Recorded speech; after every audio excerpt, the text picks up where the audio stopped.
Ladies and gentlemen, this is DZRG 18 AM, the voice of the Philippines. Let's dive into what makes DZRG 18 AM the heartbeat of independent radio and the country. DZRG 18 AM has got you covered. Today, keep it locked on the station. Good morning, sir. Thank you for taking time to meet with us and letting us to conduct this interview. We would like to introduce ourselves. I am Julius Enrique. Yes. I am Jamal Briones. And I am Jonathan Sanchez.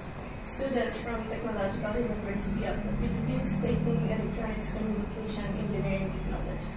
So, we're excited to learn about the inner workings of DZRJ and the technical aspect of broadcasting. From seasoned professionals like we, sir. As students, we're eager to understand the challenges and the innovations of radio broadcasting.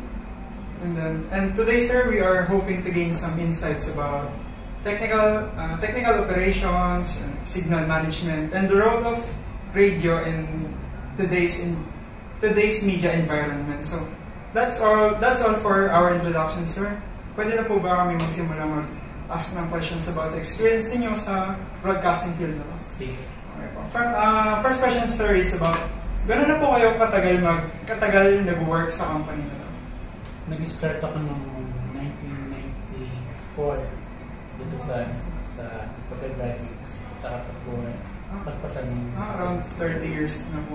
Pero minsan nalilipat sa iba, mabalik. Kumbaga, sir, consistent. For ilang years na po kayo dito? Siguro mga 20. Sir, do you see any changes for radio industry po ngayon? Sa AM, tuloy-tuloy pa rin yung operation ng news. Minsan may konting entertainment. Kaya medyo sa ngayon parang naiiwan yung AM kasi mas pare-related na yung mga TV sa FM ngayon. Kasi yung AM program na pupunta na rin sa FM. Mababa kasi mas malinaw. Mas clear. Kaya lang yung AM mas malayo. Kaya itapon. Nasa digital industries pa kasi tayo ng broadcasting. Yung AM, yun yung medyo naiiwan. And then, sir, next question naman is about ano po yung usual time na nag-broadcast po kayo? Like, ano po yung time na nag-start po kayo mag-broadcast? Sa amin, 5 AM start na kami. 5 AM ang umaga. Everyday yun. 7 day. Kumbaga, pag weekdays to weekends po? Weekdays, 5 AM sa 5 weekends, 5 AM din start. Tapos natatapos kami ng mga 12 midnight. Sir, this is specific time po ba is mas madaming nanonood or hindi? Mas maraming nakikinig kasi sa nanonood sa AM. Kasi naka-live din yan sa Facebook, sa YouTube, saka sa streaming. Bali, mas maraming nakikinig sa AM kasi hindi lahat yung cellphone. Tapos yung karamihan nakikinig, may matanda ng konti. Kaya sa kotse. Nag-drive po. Next question naman, sir, is about saan po kayo mas more on nag-engage ng broadcasting? Digital broadcasting po ba yung traditional na sa mga TV channel o kaya radio ng analog? Sa ngayon kasi, yung AM na pag-usapan natin, more na traditional radio. Kasi yung hindi lahat na sabi ko may data, may cellphone, para mapanood nila ito. Pero kaya panoorin ito sa YouTube sa Facebook. Kaya para kadalasan, mas focus ko with music traditional. Kaya mas mataas yung power namin sa AM. Kasi yung kalaban mo, talaga yung mga power yun. Bali ang mas target niyo po yung mga ano lang? Mga sa bukid, nasa bahay. Yung pag-start ba, pagbago, balita agad. Yung mga may edad na konti, hindi mo mag-cellphone yung parang sa YouTube. And then, ano po, ang next question naman is about, di ba po, since nagka-transition na po yung era natin into digital, mas more on nagka-internet na po yung ginagamit, paano po nag-a-adapt yung radio station na to, para hindi mapag-iwanan? Kasi yung radio station ng AM, dati kami nakapokus sa mga receiver ng mga analog. Ngayon, dinagdagan namin naglagay kami ng layout sa AM. Papapanood mo ngayon yung teleradyo na yan. Papapanood mo siya sa digital receiver. Ano po yung mga ABS? Yung digital terrestrial na tawag, yung mga digital box. Yung for the box, papanood mo yan. For the box, or easy box, or ating gamit ng EBC. Lahat ng digital receiver, papanood mo yan. Saka papanood mo rin yan sa Sky Cable. Ano sir, anong year po ba kayo nag-transition? Nag-transition into digital? 2018. No, kasi may akong TV is solar dati, tumawag mo yung 29. Nandun may LED generous, nirentahan nyo ng solar. Then pinull out namin in 2018 kami ng Pokemon. Meron na kami 5 channel sa TV. Nandun yung teleradyo. Kaya hindi na siya makapanood sa radyo, papanood na rin sila sa TV. Kung meron kayong mga yung black box na TV, ABS. Yung sa ABS na mapapanood mo rin mapapanood mo rin yung teleradyo na lang. Sa sir, yung halimbawa, antenna lang talaga siya, may discount dito ba? Nasa digital kami. Kasi yung TV namin, analog to digital na. Binitawan na yung analog. Sinurrender na sa fully transition na talaga siya. Digital na. Sinurrender na yung analog na channel. Ngayon, digital na. Sa digital kasi mas advantage yun kasi sa isang channel, kaya mo hanggang 1 channel. Kapanood. Sa may digital box. And then, sir, next question naman is about, since po, diba, bumababa na po yung mga listeners ng mga radio, paano po kayo nakakapag-monetize or paano in what way po kayo nakakakuha ng fund or pera sa pagre-radio? Bali, yung say, may portion ng puro news, tapos merong portion na entertainment. Tapos, nakakuha lang kami ng commercial na ipapasa namin yung programa sa may product. At bibigyan kami ng sponsor. Bali pang advertisement. Doon kami kumukuha ng itab sa iyo. The same din sa FM. Mas malaki lang ang kita ng FM sa iyo. Sir, compared sa ngayon and dati, sure po mas malaki po yung dati na since wala po. Dati kasi mas malaki, wala pa pandemic. Kasi baksakan lahat ng pandemic. Yun naman. Nalabas, puro may sakit. Ngayon, doon, nakaka-recover lang tayo ng 2021 sa 22, mga ganyan. Ang hirap umangat. Ang hirap.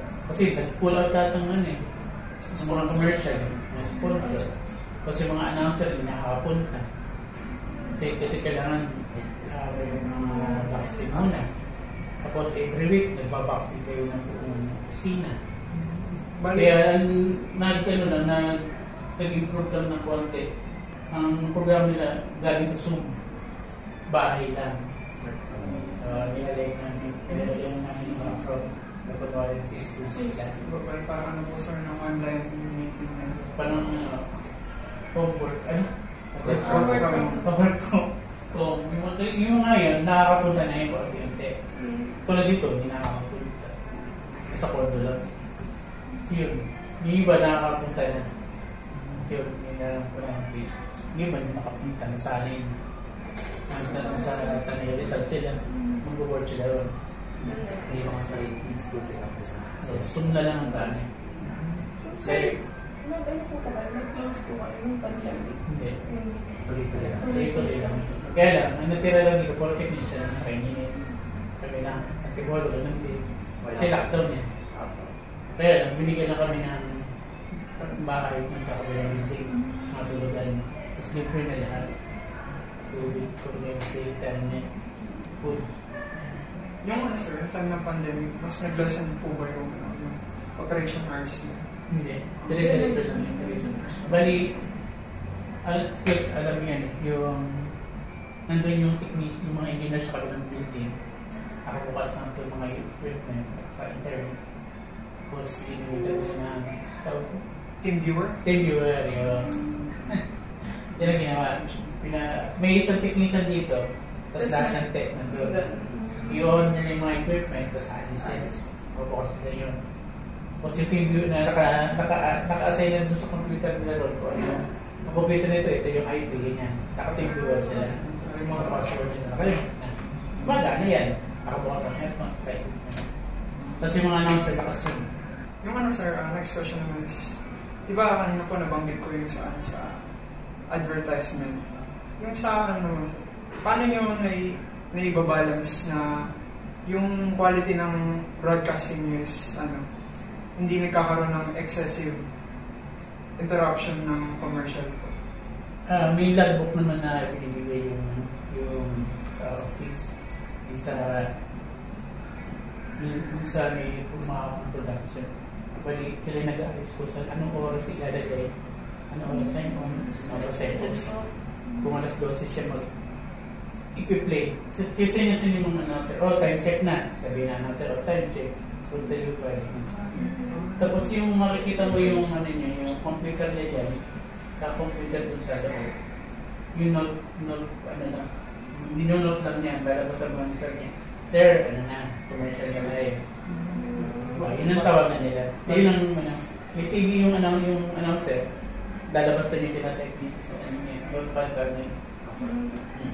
Hindi na yung kakatok pa, sir, commercial na. Yan lang. Para iwas nito. Sila yung magta-type dito. Yan yung playout ng video. Yung mga video na pinapasok din sa playout. Kasi teleradyo na siya, TV sa karadyo. Live siya dun sa, live dito sa Sky Cable, live dito sa terrestrial. Kaya yung trabaho ng engineer sa loob, tatad na trabaho, pati yung mga chat, mga report, pa rin niya. Moderator na. Tapos ngayon, tapos sabihin niya announcer na, para po sa camera sir hindi nakakita sa camera. Namakita mo nakakita sa camera yun. Tapos yung communication niya through notepad. Wala na yung, lalabas ako, CR ako. Yung sir, parang sa news na may TV na binabasa. Sa teleprompter. Sabi naman, mahal yun. Ngayon namin, computer lang. Lagyan namin ng isang, mababang spec na yung computer. Lagyan ng TV. Pati, mas mura diba? Ito rin. Tunilik namin yung viewer papunta rin. Kapal. Kaya tinatype na, lumalabas na lang sa TV. Hindi ka na yung discarte na may English na, di ba? Bit ka magaling ka sa teleporter na 50 mil, di ba? Meron naman tapapay-tasas na computer kung set pa. Ano po yung background ng technician? Ng engineer niya, sir? First class telecommunication ATC. Tapos, ECT. Graduate po ng ECT. Hindi, yung ECT lang kasi pwede kumuha yung technology yung kumuha sa ECE. ECT, exam yun sa PRC. Yes po, sir. 50 elements yun. Yung first class telecommunication, hawak naman yung ATC. Yun, 100 elements yun. Kasi nag-take po kami din, sir, pero class C lang po. Class C. Pang child band, commercial band na natin. Child band tawag naman. Broadcasting na kasi. Panglarong pasal. Yung mga kailangan sa broadcast. Hindi pwede yung kung ano lang, kung nakagraduate ka lang. Basta related sa broadcast. Yung server dito pag nakakonect sa transmitter sa Novaliches? Hindi. Yung Novaliches kasi, analog transmitter lang yun. Hindi pa siya digital. Kasi hindi naman ina-accept. Parang ang bago ng pag-accept ng Novaliches sa digital AM. Pero yung FM, nag-digital na. Pero mabagal pa rin na-accept siya. Mas nakapokus sila sa pag-accept ng digital sa TV. Kasi, hindi ka na manunod ng cable. Pag bukas mo ng digital receiver, sa dami ng channel, umaabot ng mga 60 to 70 channel. Diba? Sa ABS, dati, wala rin ngayon. For the box, hindi kita ng sets, umaabot ng 8. Ang daming TV station. Usually, sir, ano po yung scenario na nag-i-struggle po kayo when it comes to broadcasting? Ulan, itlat, brown, kasi pag umuulan, yung AM kasi siya yung pinakamataas na tower dun sa diba, 280 feet. Ang unang doon, pag umuulan, kasama kidlat. Tamaan siya ng kidlat. Pag tamaan ng kidlat, brown out, kasi ma-offer ka. Ang pinakamahirap, yung pagkuha ng pyesa. Hindi ka agad kasi makakuha ng pyesa. Hindi po siya locally. Hindi. Notin yun eh. Canadian transmitter. Dito ko sa local, walang gumagawa ng transmitter na doon palakas. Kalaking power. Puro Import. saka mas maganda yung pag ini-import mo, may quality din. Dito kasi may galing din nandun. Ay, hinang na okay yan. Gumana naman eh. Okay. Hindi katulad dun sa gumana. Mas maganda ito, mas maluwag yung import na yun. Yung China, yung Korea, yung Japan, Sa Taiwan. Italian. Or sa Taiwan. Meron din tayo. Siyempre, pag gusto mong mura, China. Pag gusto mong medyo mahal, American o Italian. Pero gusto mong matibay, Japan. Mga Kawasaki, mga Hitachi. Pero nangyari na po na bawa po yung pagtama ng kidlat na problema yung equipment pa, nasira na po yun. Tapos nagsara. Wala kaming bapak. Wala. Kasi masyadong malaking bapak. Bali yung ginagawa namin, off-air siya. Naka-live lang siya sa Sky Cable, sa terrestrial, sa TV, sa Facebook, sa YouTube. Bali, saka lang namin gagawin. Tatawag kami sa supplier kung ano yung problema nito. Pag wala silang available, sa raon. Takbo na. Taraon. Nandun yung mga pyesa na hindi mo kalain mo. Kaya online. Pag online naman matagal. Saka minimum, marami. Kasi yan, papadala yung sa parents. Kaya takbo mo dito. Additional question lang. Kailan po kayo last na nasiraan ito? Saan po nangyari? Ito lang, siguro mga last 2 months. Kasi yung wala kami ABL, UPS or ABL sa transmitter, sa malaki yung output niya, which is 30 kilowatt. Ang kailangan mo ng ABR is nasa 90 kVA times 3. Wala pa gumagawa ng ganito dun.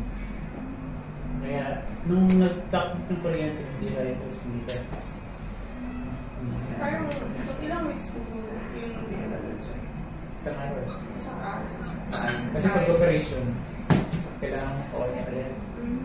Hindi pwede yung tumatay. Doon ko punta ng brown. Ikot ka. Okay, paano ka ng mga runner. Mga ito. Takuha niya. Kahit na kahirap niya. Pero 1.5 isa. Alam mo, tumulog sila. Sumuha ulit. Alam mo ito. Then, bakit ito? Hindi mo nga pinitid. Sunod ko sa pera. Takuha niya. Kaya maging pamilyar ka lang sa system. Pero ka lang ka sa system na. Ay, sunod ito. Siguro. Hindi ko alam bakit nasunod yan. Then sila. Basta ka ng estimate. Tapos huwag ka matapot sa kuryente na nagsusukan. Kasi minsan, yung AM, pag pinesar mo, mapalo-palo yun na. Yung interlock na yun, it's para sa kita. Tapos marunong ka rin pumasok. Kasi pag susukat ka ng mga kuryente, hindi mo ka na. Kasi 440 yung supply ng mga malalaking transmitter. Next question po, sir, is gano'n po kalayo yung ma-reach ng coverage na po? depende yun sa lakas ng power ng transmitter. Yung AM kasi, bali, yung AM tower yan. Tapos may radials yan. Yun ang pinaka-antenna mo, yung copper wire. Tapos, hindi yan yung magtatapon. Diyan lang mag-radiate yan. Tapos, meron yan, radials. Yung radials na yun, yung mga tansong marami sa paligid. Yung nasa baba po. Nakabakal yan. 120 radials yan. Ngayon, ang design ng tower is yung taas niya, 280 feet. Yung radius niya, 280 feet din. Yan, 120 na 200 feet circle yan, nakasircle. Ito yung grounding. Ngayon, dito ngayon papalo yung LYACs. Yung LYACs po, sir. Yan yung cable. Dito, sa tower, may antenna tuning. Ito antenna tuning, pupunta nito sa transmitter. Yes, yan ang cable yan, ang cable. Yan ang transmit yan kasi ito may radials, no? 120. Drop wire radials. Ito yung sample. Pwede sir dito yung diyan nagagaling yung watts na power. Hindi, nandito sa transmitter. Katulad dito yung transmitter ko sa 30 kW. Dito yung tuning. I-match mo yung antenna sa transmitter. Dito ko mag-tune. Kasi yung radio yung mag-signal. Bali, dito na yung transmit niya. Hindi katulad sa FM. May antenna sa talaga. Mga 4B yun. Dito hindi. Kung baga dyan sir, yung antenna nakalubog sa lupa. Yung radials. Yung sinaka-antenna. Kasi more on siya, AM. Amplitude modulation niya, di ba? AM. Ang modulation niya sa ground. Kailangan nakababa din niya sa tubig. Ano po nga? Kasi yung more on grounding siya, kailangan nakababad sa tubig yung tower. Yung ground, yung lang yung radials lang, hindi yung tower. Sir, ano po yung pinagkaiba dyan sa cell site? Kasi cell site? Yung cell site, more on siya, nasa taas lahat ng antenna niya. Tower lang siya. Ito, mismong tower ng antenna mo. Yung radials na bumaksak, saka yung mga yung drop wire, yung tawag sa mga radials. Dito mismo yung ano niya. Kaya northwest is south ang tapo niya. Kailangan lang maganda yung radials mo. Dapat tine-check mo pala dito. Baka ninanakaw. Nasa yung radials copper po ba? Lahat yan. Copper yan. Pati drop wire. Drop wire mga 2-0 ang laki niya. Tatlo yun. Apat yun. Apat. Ito yung ayan ang teletuning. Yan ang lumalabas mo. Ito. Ikaw na mag-design yun. Assembly yun. Yung kapal sa copper. Yan po nakadepende yung coverage. Hindi. Yung matching ng transmitter sa antenna.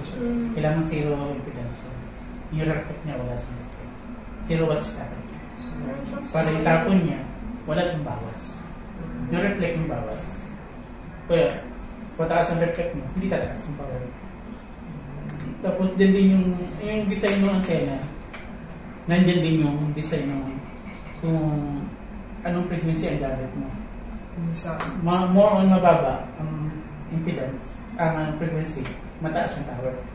Pag mataas yung frequency, mababa yung tower.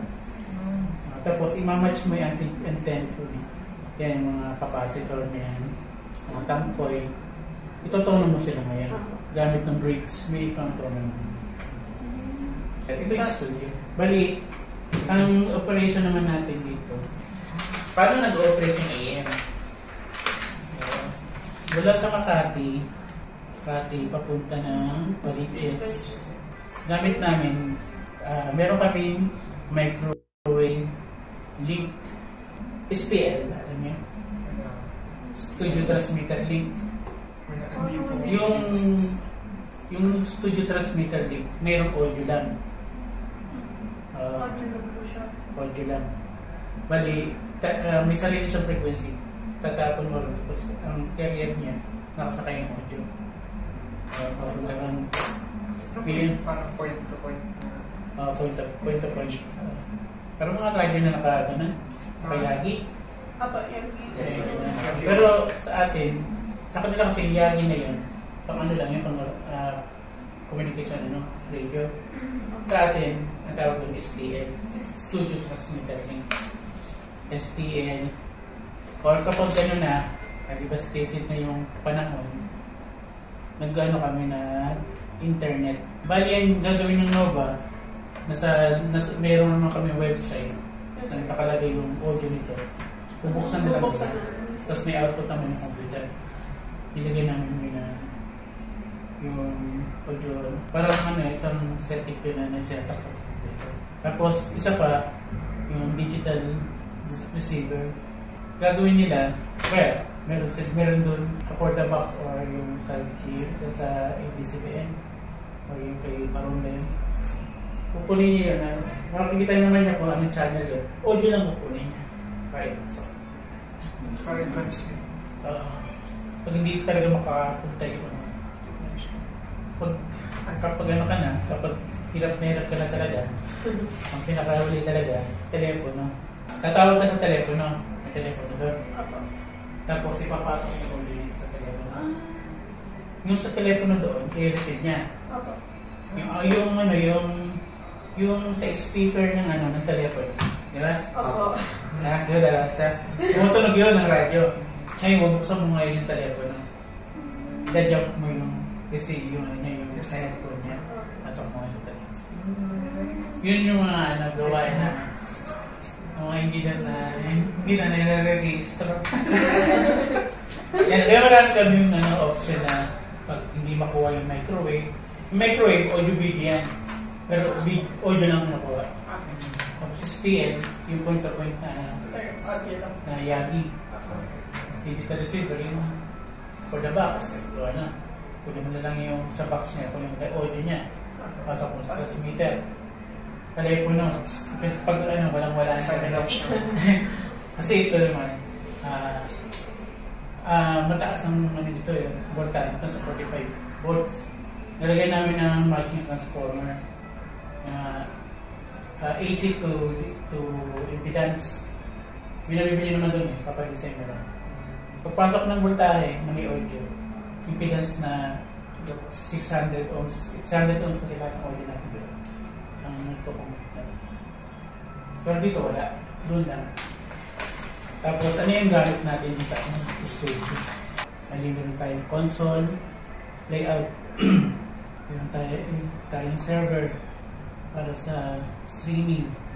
Meron tayong tune in. Then nakapasok ka naman. Yung website po na yun, pwedeng international na kumita. May ba na dito, sir? Wala. May IT naman kami yung hacker. Crack. Alam mo, pirated. STL. Meron kami microwave.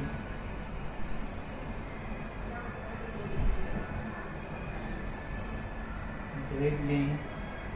Meron kami technician.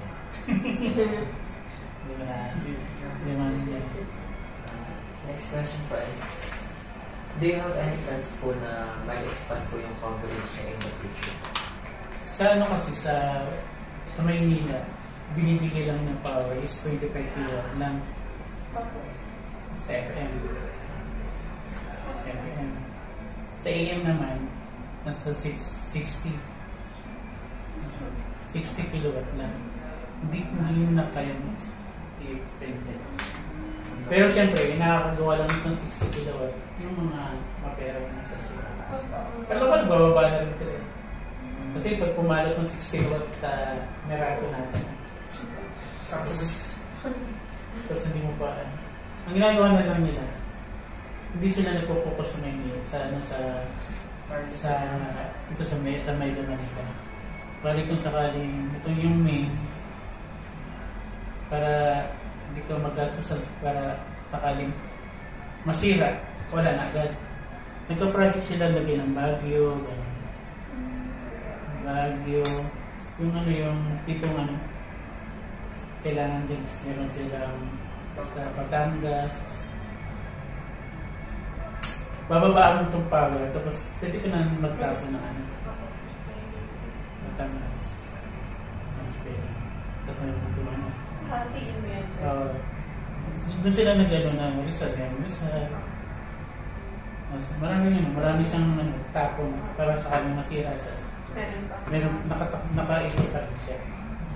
Bali yung ginawa din is since only na lang yung target audience nyo dito, naglaan kayo ng funds para sa provincial levels.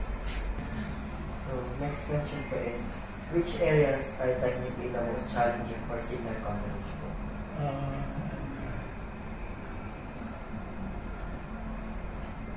Bandang Rizal.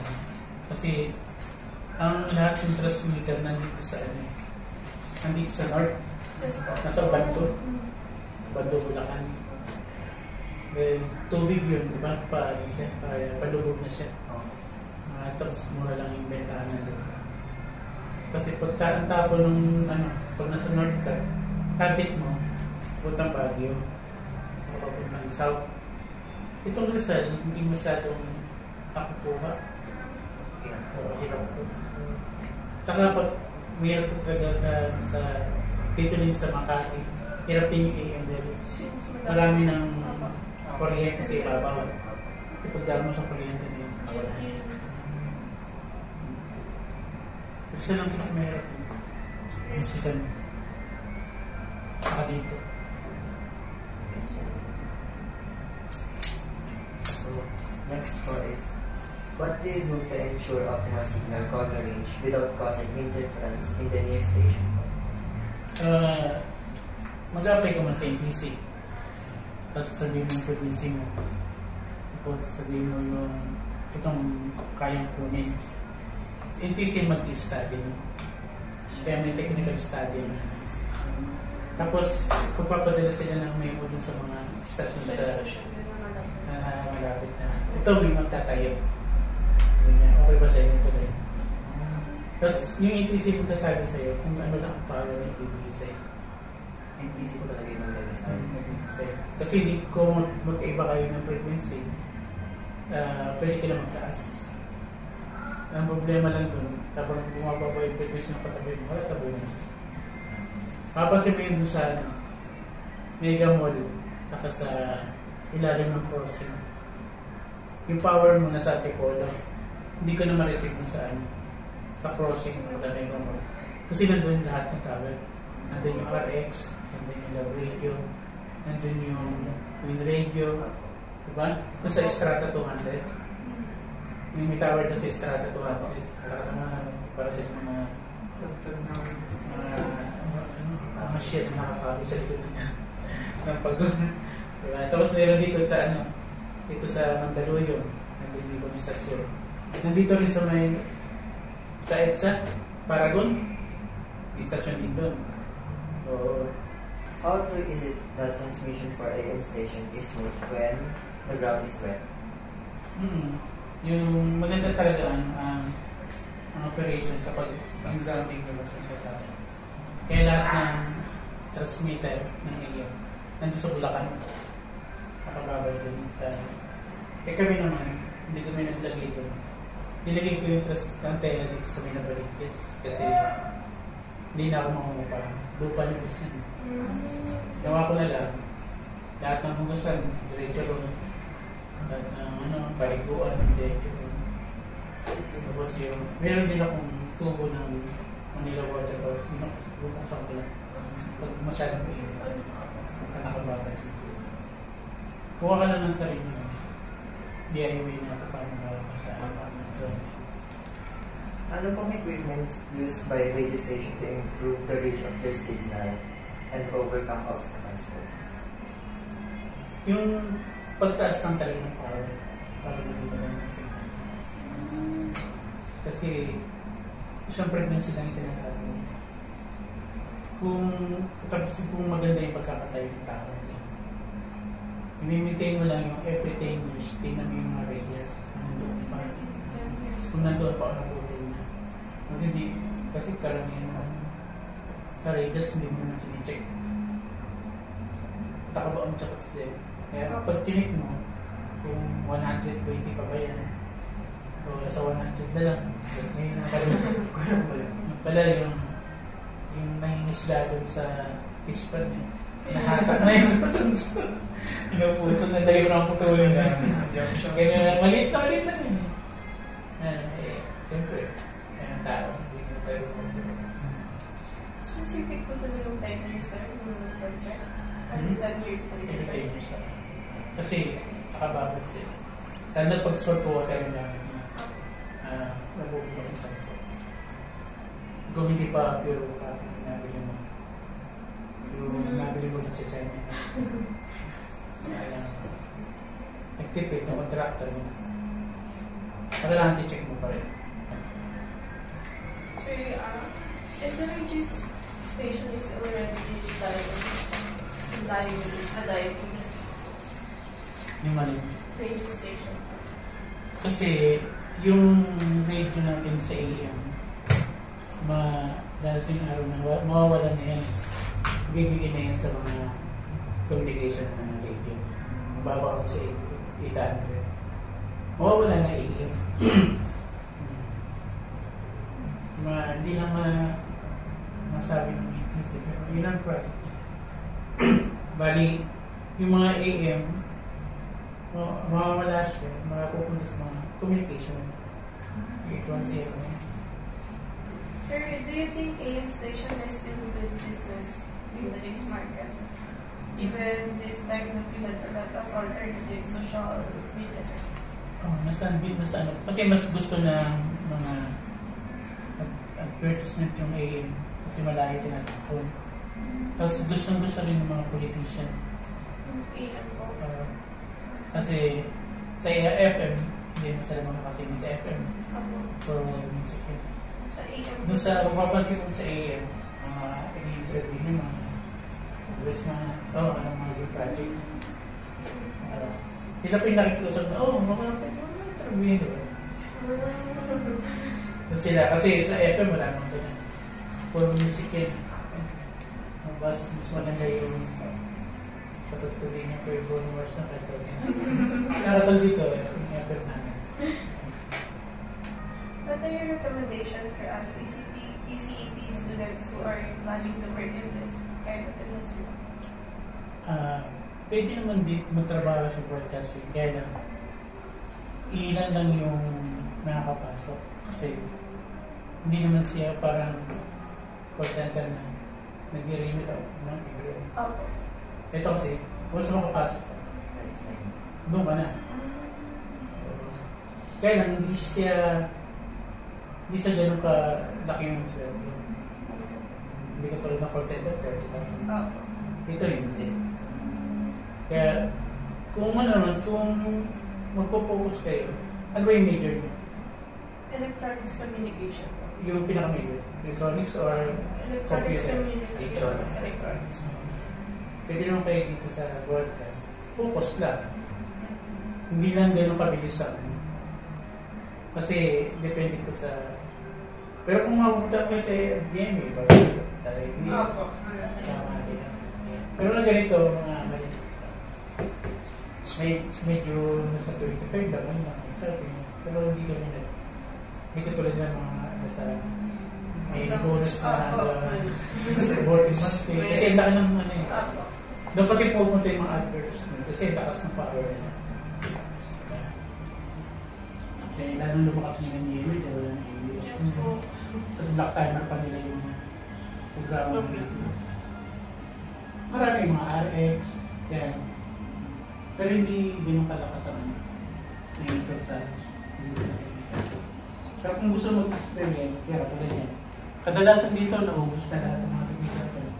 Lipat sila sa Veritas. May Veritas TV, di ba? Lipat sila sa DCRH TV. Lipat sila dun sa yung Channel 21 ngayon. Lipatan sila. KDIN, lipatan sila. Pero kumukuha lang sila, sir, ng experience. Pero sa akin naman, walang problema doon. Dapat niya matawa ka dahil sa tatanggap na ito. Kasi sa katulong pa sa buhay niya. Sir, for the last questions po. Are there any upcoming events, shows, or features that you're excited to share with your audience? Sa ngayon wala pa. Pero, meron kami kasi TV. Sa AON wala masyado. Nakapokus yung mga events sa TV sa kasete. Meron kami, pinapanood yung Let's Grow. Yes, ma'am. Napanood yung, pwede kayo tumutulong ulit tumutulong SPA dito. Yes. Kahit na school yun, pwede. Hindi lang yung binil, dasal. Kahit anong student pwede. SK din lang kayo. Tapos punta nyo lang, siyempre, konting rehearsal. Baka nagmumura yun. Nagmumura yun. May utang talaga na eh. Sabi sa hugi. Parang sa kabataan kasi yun. Mga estudyante. Parang ano, mix. Ano ginagawa ako. Ayun man, live yun sa TV. Napalad mo. Every Thursday. Naka-live yun. Pwede kayo, kung may banda kayo. May banda ka? Nangarap na. Hindi, kahit na nangarap ko na eh. Mga high school pa po Yung mga nag-viral din sa YouTube, mas pumunta rin. Ano ba yun? Kumakanta ng maraming dati. So, before we wrap up po, since we are ending this interview, sir, are there anything you'd like to give us, or are there any advice you'd like to give us students that are interested in this technical side of broadcasting? Ano po, sana alam ko to before ako nag-start sa field na to. Kasi, hindi ko lang kung bakit pinapili itong consultant. Kasi dahil ko rin, diba? Nag-click yung IT, nag-click yung computer engineering. Pero CT yung ginawa niya. Pwede makakasagot ng po, bakit? Alam ko ba ito kinuha kong posto? Diba? O gusto mo lang magtrabaho sa radio station, sa radio station. Pero maraming option yan, pwede lang may IT. Pero kung gustong ipo-focus mo ito, mag-focus ka. Kasi maraming opportunity na narating. Mga call center na yan, mga manager rin sa mga food court, diba? Mabilis yun. Kaya lang, mawawala na yung ideal mong pinupos. Kahit pag kumuha ka ng ICT, tapos nag-manager ka lang. Tapos nag-call center ka na. Right? Siguro staff and Kung kaya mo i-focus, focus mo. Kasi hindi naman yan broadcasting na kapasok na sa ICT. Meron semiconductors, marami naman yan. Semiconductors, Cavite, Laguna. Or technical study nung station, ganyan. Marami mong papasukan. Hindi lang yung maging operator ka. Gusto mapunta ka sa technical team. Ano ko na technical team? Meron akong magiging share mo. Pero huwag ito namigil sa pag-aaral. Hindi pag-graduate mo. Tapos naaya ka lang na Brad. Pero parang mabili ka ng mga apply ka kagad niya. Kaya dami nagbibigay na sa call center. Okay ka ba? Diba? Ang ganda naman ang income niya. Pero pati yung katawan mo. Yung oras mo, hindi oras mo. Katawan mo. That's all lang po, sir. And I just want to say thank you po. And we really appreciate your time to speak with us po and share value insight about technical side of broadcasting here in DZRJ. So then, sir, thank you for taking time with us and for all the classes that you offered as a student aspiring to enter the industry. We look forward to applying what we've learned in today's here in DZRJ in our studies and future careers. We hope it was truly a pleasure to speaking with you, and we hope to stay connected as we continue our journey in electronics communication engineering technology. Once again, sir, thank you so much po. That's all po, sir. Sir, thank you po. Thank you so much. Sir. Thank you so much. Thank you so much. Kaya Apo. Kailangan. Comment po din. Ito. Ito po. Sige, ito po. Sir,